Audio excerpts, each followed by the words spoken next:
The reservation at Lumiere was impossible to get.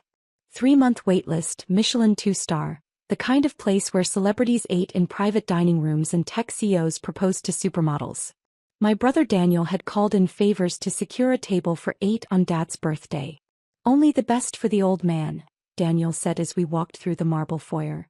He'd worn his Brioni suit for the occasion, the one he bought after his promotion to partner at his law firm. The hostess led us through the main dining room, all dim lighting and velvet chairs, to a semi-private alcove with floor-to-ceiling windows overlooking the city.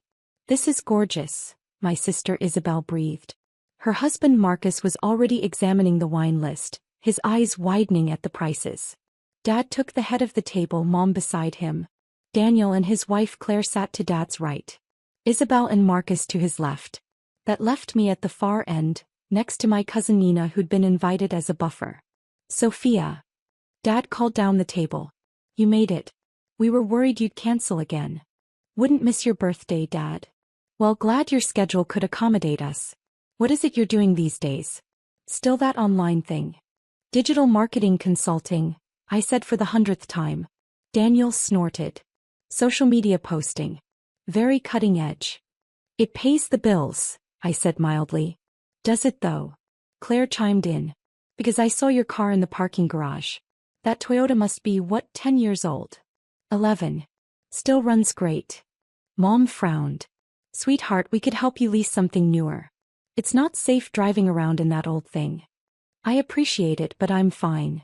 The sommelier appeared. A young woman named Gabrielle, whom I recognized but who clearly didn't recognize me in my simple black dress. "Good evening," she said warmly. "May I suggest our wine pairing for this evening? We have an exceptional 2015 Chateau Margaux that would complement." "The Margaux," Marcus interrupted. "How much?" $800 per bottle, sir." His face paled. "Maybe just the house wine." Daniel waved a hand. "This is Dad's birthday. We're doing it right. Bring 2 bottles of the Margaux and a bottle of the Cristal champagne to start." "Excellent choice, sir." After Gabrielle left, Isabel leaned over. "Daniel, that's going to be expensive." "We'll split it," Daniel said confidently. 8 ways. Totally reasonable. Dad ordered the Wagyu beef tasting menu. Mom chose the Dover sole. Daniel and Claire both ordered the chef's tasting with wine pairings. Marcus and Isabel went for the prix fixe menu. When the server reached me, I ordered the simplest entree on the menu, the roasted chicken. "Just the chicken?" Mom asked. "Sophia, you should try something special. This isn't a place you can afford to come to often. The chicken looks good." "She's watching her budget," Claire said sympathetically. "Smart." Nina, beside me, ordered the salmon and gave me a look that said, "I'm sorry you have to deal with this." The champagne arrived. Daniel made a toast about family, success, and Dad's 60 years of wisdom. Everyone clinked glasses. The meal progressed in courses. Each dish was a work of art. Foams and gels and microgreens arranged like paintings. The Wagyu beef melted like butter. The Dover sole came with caviar. The wine flowed freely. Daniel held court, talking about his latest case, a corporate merger worth $200 million. Claire discussed their upcoming trip to the Maldives. Isabel showed everyone photos of their new house in the suburbs. 4 bedrooms, 3 baths, Marcus said proudly. "We're stretched thin financially, but it's an investment." Mom beamed. "You're all doing so well. Building lives, careers, families." Her eyes drifted to me. The unspoken comparison hung in the air. "And Sophia," Dad said, clearly trying to be inclusive, "how's the apartment? Still in that building downtown?" "Still there. 1 bedroom, right? Studio actually.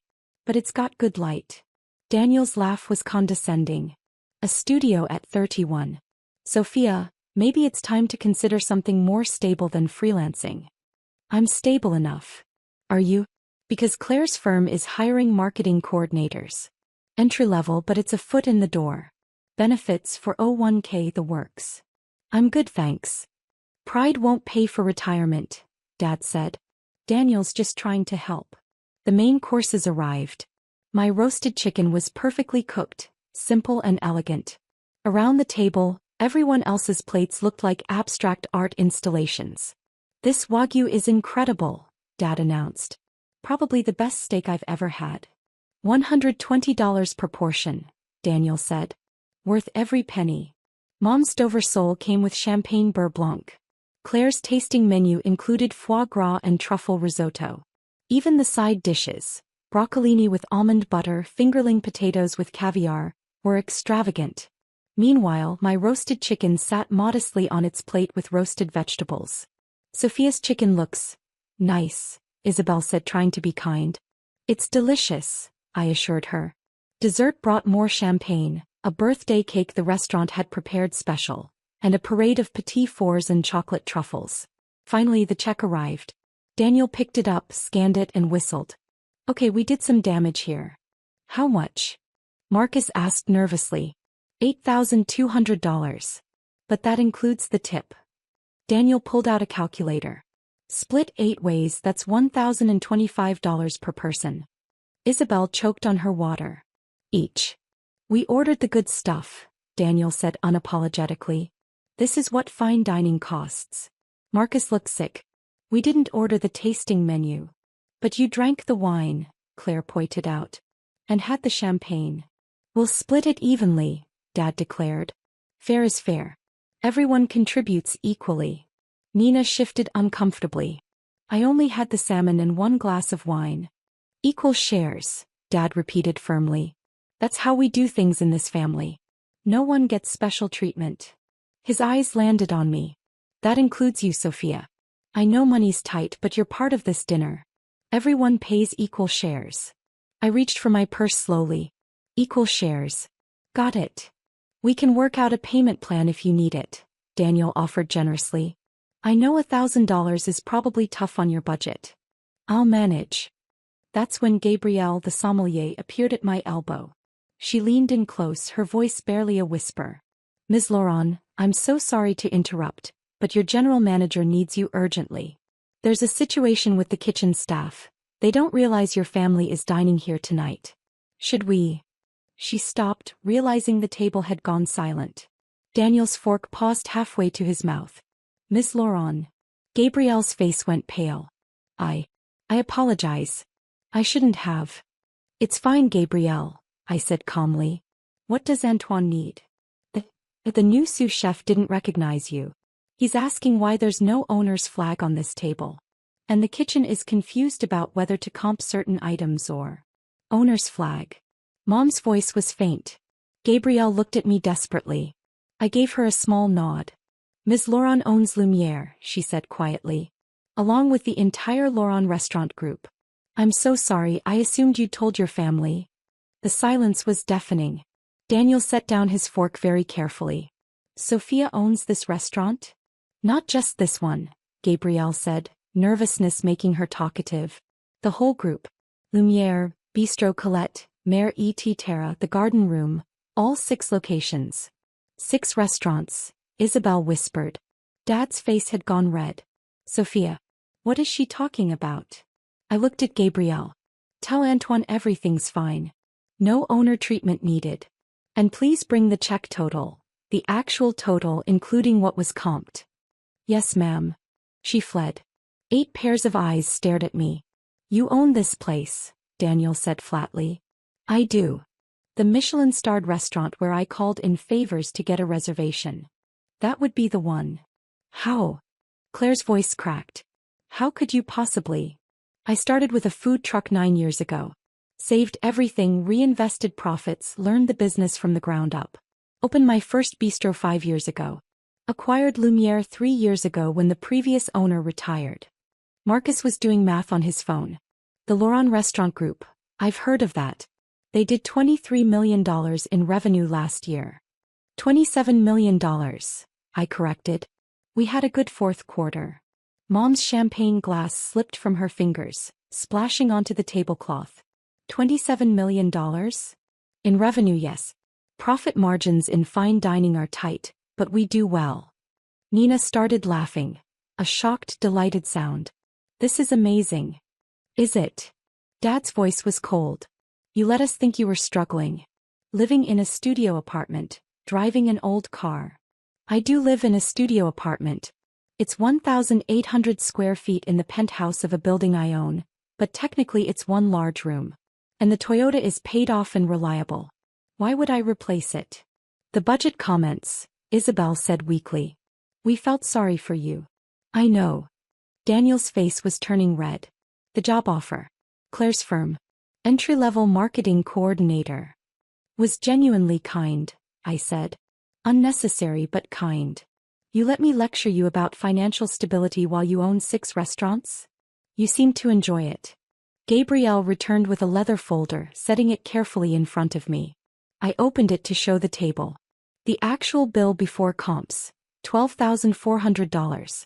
I had the kitchen comp, Dad's Wagyu tasting, the birthday cake, and 2 bottles of wine. The $8,200 you saw was after my adjustments. You paid for part of dinner, Mom said numbly. Without telling us.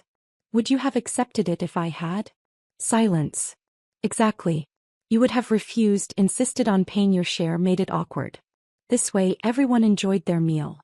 Dad's hands were shaking. The equal shares speech. I told you to pay like everyone else. You did. $1,025. I was going to make you pay $1,025 for a dinner at a restaurant you own. It would have been fine. I would have paid it. But the staff, good God, Sophia, the staff must think we're insane. The staff thinks you're guests who don't know who I am. Which is accurate. Claire found her voice. The 3-month wait list. The impossible reservation. Daniel's assistant called 6 times, I said. Very persistent.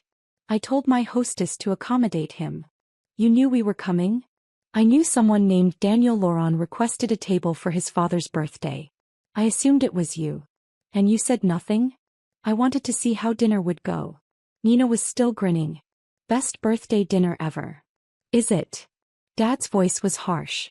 My daughter owns this restaurant and let me sit here like a fool, ordering the most expensive items, talking about splitting bills. You're not a fool, I interrupted. You're my father having dinner with your family at a nice restaurant. That's all this was supposed to be. But the comments about your car, your apartment, your career were based on assumptions. I never corrected them. Isabel's eyes were wet. We patronized you. For years. You did. And you just let us? What was I supposed to do? Announce my net worth at every family dinner? Wave my tax returns around? You could have said something. Daniel's voice rose. Instead of letting us think you were barely scraping by. Would it have changed how you treated me? The question hung in the air. Or would you have just found other reasons to feel superior? Maybe criticized my choice of restaurants instead of cars? Judged my single status instead of my apartment size? No one answered. I stood up, smoothing my simple black dress. Gabrielle, please comp the entire meal. Put it on my house account. The whole $12,400? She asked. All of it. Including the wine Daniel ordered. Miss Laurent, that's very generous. It's my father's birthday. Consider it my gift. I looked around the table. Happy birthday, Dad. Dinner's on me. All of it. Not split 8 ways, not equal shares. Mine. Sophia, Mom started. I need to check in with Antoine about the kitchen situation. Enjoy your dessert wine. It's a 1997 Sauternes, very special. Gabrielle will bring it out shortly. I walked away from the table, feeling their stares follow me. In the kitchen, Antoine was plating desserts, his usual chaos of organized perfection. Chef, I said quietly. Everything okay? He looked up and immediately wiped his hands. Mademoiselle Laurent. Yes, I just realized. Table 7 is your family. It is. And we comped items without you authorizing. It's fine. Comp the entire meal. My father's birthday. His eyes widened. The whole table. But that's my restaurant, my rules. Antoine. The Wagyu tonight was perfect. Best we've served. His chest puffed with pride. Thank you, chef. I returned to the dining room 20 minutes later. The table was quieter now. The Sauternes had arrived. Everyone had that stunned look of people whose reality had fundamentally shifted. Sophia, Dad said as I approached. Sit. Please. I took my seat at the end of the table. We need to talk about this, Mom said. What's there to talk about? Everything. Isabel gestured helplessly. You own 6 restaurants. You're successful. You have money. And we've been treating you like someone you thought needed help, I finished. It's not the worst thing. It's mortifying, Claire said quietly. The things I said about your car. My car is old. You weren't wrong. But the context doesn't matter. You were trying to be helpful in your way. Daniel shook his head. You're being too gracious about this. Maybe. Or maybe I just understand that people make assumptions based on limited information. I let you have limited information. Why? Dad's voice was rough. Why hide this from us? I thought about it. Because I wanted to know who I was to you when I wasn't impressive. When I didn't have the fancy car or the big house or the corporate job title. I wanted to know if you'd love me anyway. Of course we love you. Mom's tears were flowing now. Do you? Or do you love the idea of me now that you know I'm successful by your standards? The table went quiet. I love my work, I continued.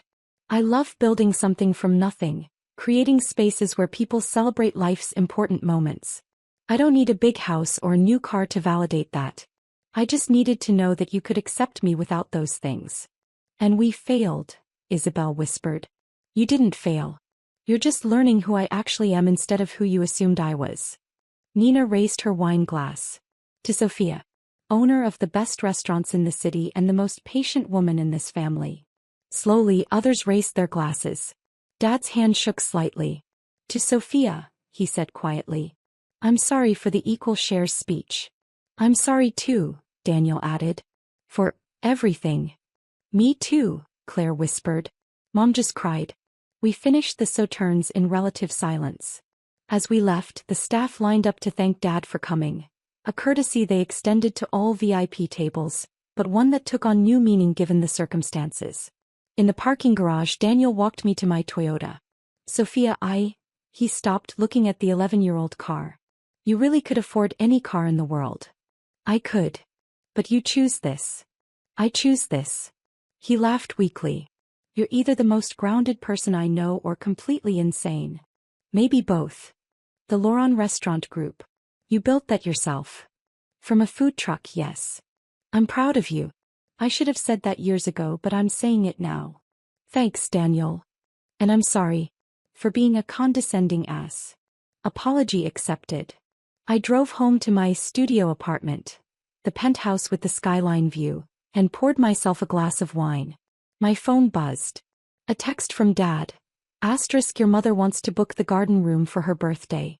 I told her she needs to call and make a reservation like everyone else. Is that right? Asterisk. I smiled and typed back. Asterisk, that's exactly right. Tell her to try the spring menu. It's exceptional. Asterisk. She wants to pay. Asterisk, of course. Regular rates. Asterisk. Even for family. Asterisk, especially for family. That's how you know it's real. Asterisk. A moment later. Asterisk, your mother says to tell you the chicken tonight was perfectly cooked. And she's sorry. Asterisk. Asterisk, tell her the chicken was good. And I know. Asterisk. I stood at my window looking out at the city lights. Somewhere out there, Lumiere was finishing its dinner service. The kitchen was winding down. Gabrielle was opening wine for the last tables. My restaurant. My business. My life. Built one dish at a time, one customer at a time, one quiet decision at a time. And now my family knew. That was going to take some getting used to. For all of us.